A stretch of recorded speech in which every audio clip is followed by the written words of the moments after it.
మన Varahi sales grand festive celebrations ప్రతి 10,000 రూపాయల కొనుగోలుపై ఒక బంగారు నాణెం ఉచితం. ఈ ఆఫర్ జనవరి 15 వరకు మాత్రమే.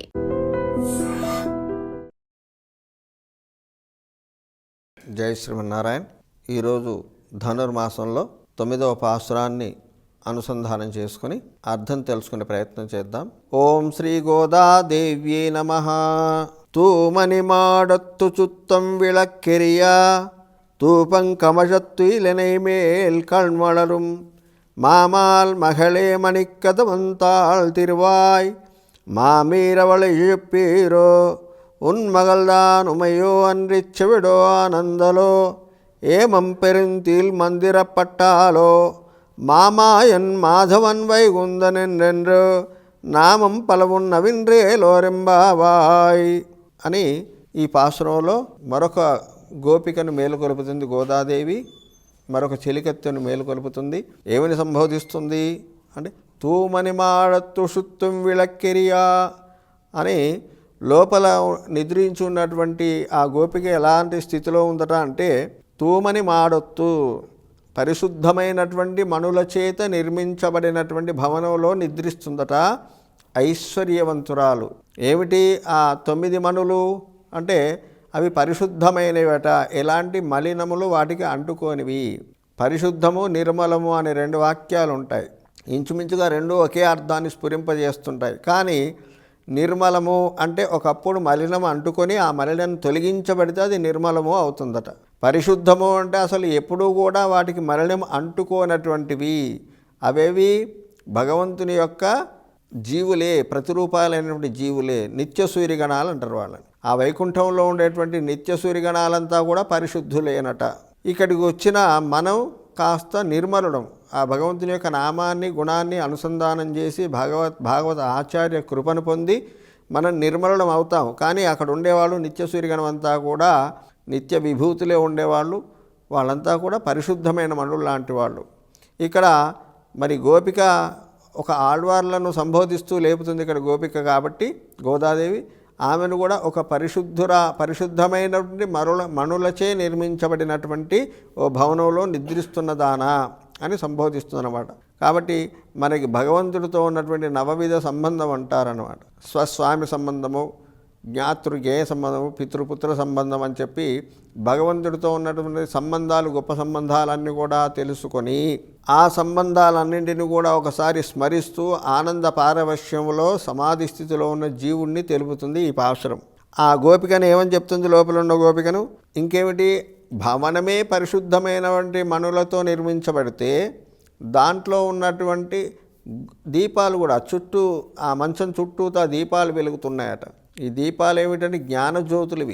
ఏం జ్ఞానము అంటే భగవంతుడికి సంబంధించినటువంటి జ్ఞానాన్ని తెలిపే ఉపనిషత్తులు, వేదాలు, శాస్త్రాలు, పురాణ ఇతిహాసాలు ఇవన్నీ ఆ జ్ఞానజ్యోతులు వెలుగుతున్నాయట మంచం చుట్టూ.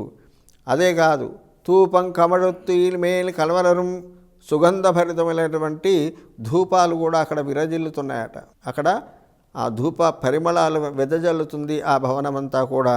అలాంటి స్థితిలో ఉన్నటువంటి ఓ గోపిక, నువ్వు లేచిరావమ్మా పౌళించున్నదానా. మామాన్ మగనే మలిక్కదవంతా ఆళ్ తిరువాయ్. మామాన్ మగలే, ఓ మేనత్త కూతురా వచ్చి తలుపు తెరవమమ్మా ఓ మరదలా అని చెప్పి సంబోధిస్తుంది. లోపల ఉన్నటువంటి గోపికతో తన సంబంధాన్ని తెలుపుకుంటుంది. ఎవరైనా సరే భాగవతోత్తములు లేదా మన ఆచార్యులు మనకు కనబడినప్పుడు వారితో ఉన్నటువంటి సంబంధాన్ని మనం ఒకసారి గుర్తు చేయాలి వారికి. ఏమిటి, భగవంతుడికి, భాగవతోత్తములకి, ఆచార్యులకి మనకు ఉన్న సంబంధం ఏంటంటే ఆ ముగ్గురికి కూడా మనం దాసులము. నేను అనకూడదు గురువుగారి దగ్గరికి వెళ్ళి దాసుడు వచ్చాడండి అని చెప్పాలి. దీనికి రామానుజుల వారు కూడా ఒకప్పుడు సింహాచలంలో అయినటువంటి ఒక కృష్ణమాచార్యుడు అయినటువంటి ఒక మహాభక్తుని అనుగ్రహించడానికి సరే ఆయన దర్శనానికి అనుజ్ఞ ఇస్తాడు. ఆ కృష్ణమాచార్యుడు రోజు వీణా వాయిద్యం వాయిస్తుంటే కృష్ణుడు వచ్చి నాట్యం చేస్తాడట. అలాంటి సందర్భంలో రామానుజుల వారు కనబడితే ఆ కృష్ణమాచార్యులు పట్టించుకోలేదు. ఎందుకు, నేను వీణ వాయిస్తుంటే భగవంతుడే కృష్ణుడే వచ్చి నాట్యం చేస్తాడు, నాకు మోక్షం కరతల మలకమే, ఈయనతో నాకేం పని ఉంది అని రామానుజుల వారిని పెద్దగా పట్టించుకోరట. అయితే రామానుజుల వారు చెప్తారు, రోజు వస్తాడు కదా కృష్ణుడు, ఒకసారి ఆయన అడగండి మీరు, మరి మీకు మోక్షం ఉందా లేదా అని.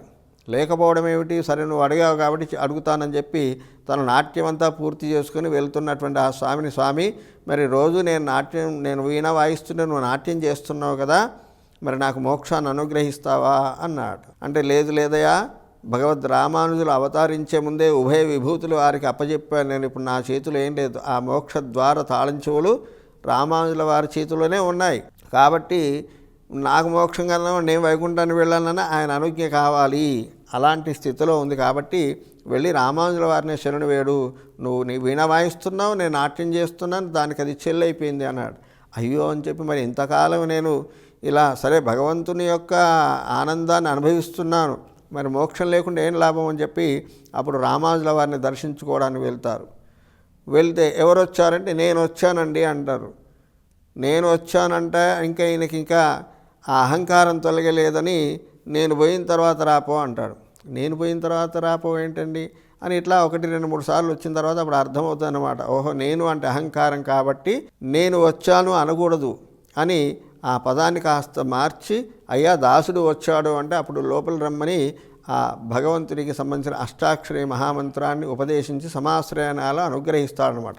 కాబట్టి నేను నాది అనేటువంటిది భగవద్భాగవత ఆచార్యుల సన్నిధిలో మనం పలకకూడని మాట, అది మహా అపచారాన్ని అపరాధంగా ఉంటుందన్నమాట, మనకు కలిగిస్తుంది అపచారాన్ని. కాబట్టి మణిక్కదమంతాల్ తిరువాయి ఓ మేనత్త కూతురా అని తనకున్న సంబంధాన్ని చెబితే ఆ సంబంధం చేతనైనా వచ్చి తలుపులు తొందరగా తీస్తుందేమో అని చెప్పి మీరే తీసుకోండి అన్నట్టుగా వినబడుతుంది.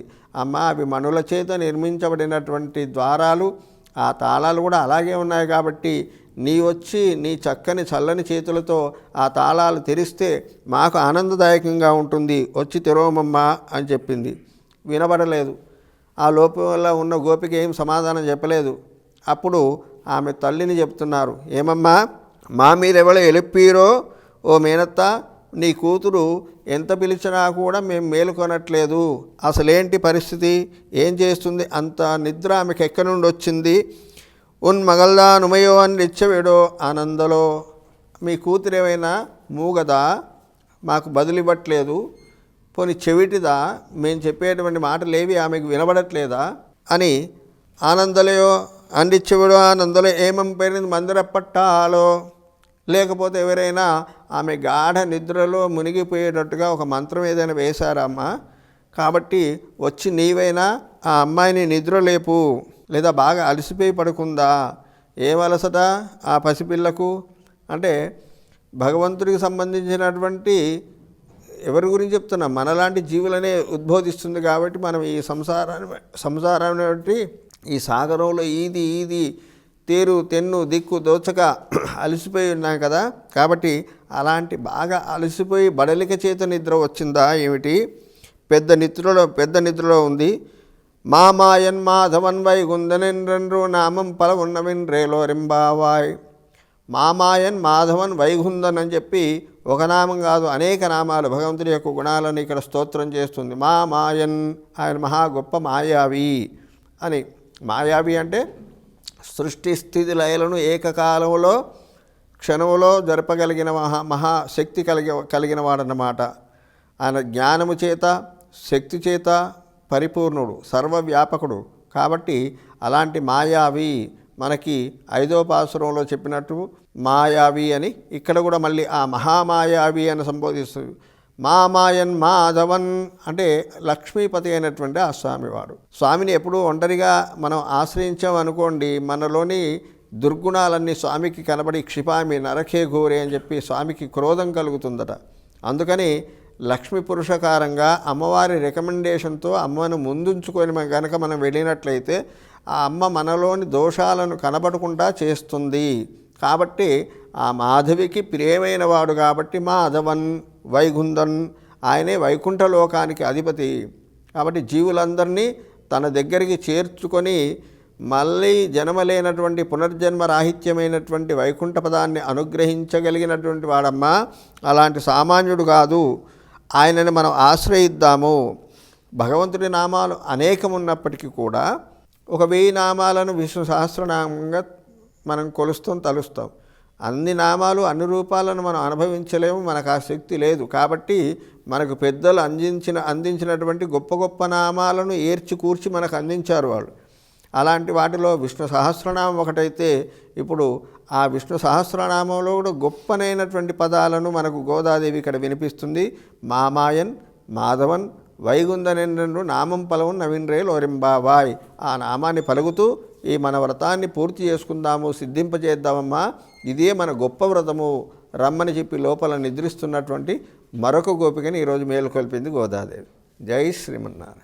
And for more videos, Please subscribe to iDream. Please subscribe to iDream. Please subscribe iDream. And please subscribe to iDream.